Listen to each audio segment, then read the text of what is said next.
Joo, mä oon Jukka Pulkkinen ja näkövammaisjääkiekkoilija, pelannut lajia 4,5 vuotta.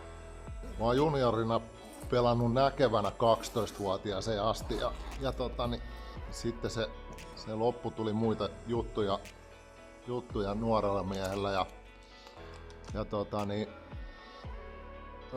sitten meni 35 vuotta, niin heti perään puin varusteet uudestaan 2020 silloin kun näkövammaisjääkiekko tuli Suomeen ja siinä on niinku mun historia. Silloin kun mä menetin näköni, niin kävin kaiken maailman kuntoutuksissa ja muissa ja kokeilin erilaisia näkövammaislajeja ja mikään ei niinku kiinnostanut ja rimpuilin ihan loppuun asti, että salibändiä pelattiin 4- ja 5-divarissa ja niin kauan kun pystyin, niin pelasin sitä ja sitten kun alkoi tulee kentällä virheitä sen takia, että en näe virheitä. Muuten tuli kyllä koko ajan, mutta sitten kun meni ihan puhtaasti näön piikkiin niin kun ne virheet, niin sitten oli niin kuin pakko lopettaa. Ja sitten muutama vuosi meni niin, että en koskenut mailaa kertaakaan ja sitten oli yksi semmoinen höntsäporukka, joka pelasi pikkukentällä ja sitten kysyin, sain tietää, että siellä niin kuin ei ollut riittävästi väkeä, niin mietin hetken, että avaanko suun ja avasin ja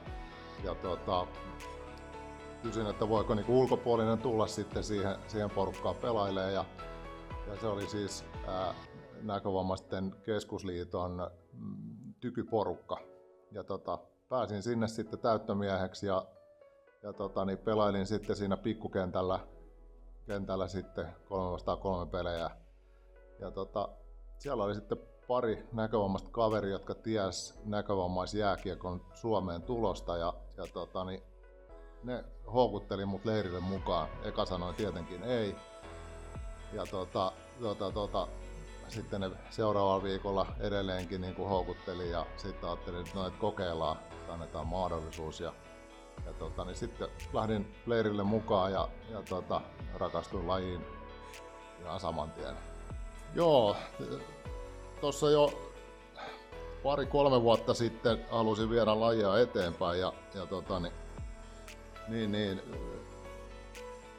lähestyinkin Paralympiakomiteaa silloin ja ehdottelin erilaisia juttuja, mutta se ei sitten niinku johtanut mihinkään ja mut puuttui oikeastaan se semmonen, kenen kanssa mä tätä hommaa niin kuin veisin eteenpäin, että yksin oli vähän liian raskasta niin kuin sit lähteä viemään asiaa eteenpäin ja sitten viime talvena niin kuvioihin tuli kaveri, jolla oli mielettömän hyviä ideoita ja sitten alettiin yhdessä miettiä näitä juttuja ja syyskuussa perustettiin Suomen näkövammaisjääkiekko ry, joka hyväksyttiin rekisteriin 39. Tärkein tavoite on levittää tietoisuutta tästä lajista niin kuin valtakunnallisesti ja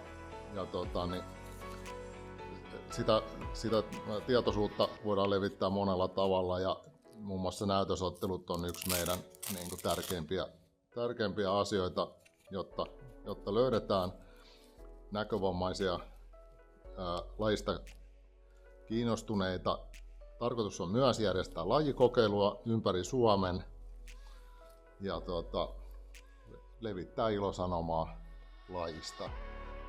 Lisäksi suunnitelmissa on aloittaa avoimen SM-sarjan pyörittäminen ja tähtäimessä tietysti maajoukkuetoiminta.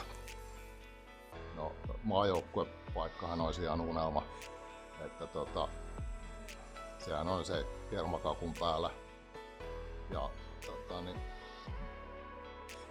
joo, semmonen mistä en ole edes oikein uskaltanut haaveilla, koska ei oikeastaan ollut mahdollisuutta edes siihen haaveiluun, mutta nyt se alkaa pikkuhiljaa, niin kuin asiat menee niin kuin sitä kohti ja se alkaa muuttua jopa realistiseksi, niin siitä nyt uskaltaa myös haaveillakin. Joo, omia sääntöjä on olemassa ja se mikä mua tässä viehättääkin on se, että tässä on niin kuin, hyvin vähän niitä niin kuin, omia sääntöjä. Eli muistuttaa niin läheisesti perinteistä jääkiekkoa, että niin, se oli itse asiassa syy, miksi se ei tuntunut keinotekoiselta niin kuin nämä muut näkövammaislajit. Niin, se oli niin kuin yksi iso syy, minkä takia niin kuin tykästyin lajiin. Toimintaan pääsee mukaan esimerkiksi sillä, että ottaa Suomen näkövammaisjääkiekko ry:hyn yhteyttä. Ja mun mielestä hienoin paraurheilulaji, mitä koskaan on nähnyt tai kokeillut, ja tervetuloa mukaan kokeilemaan.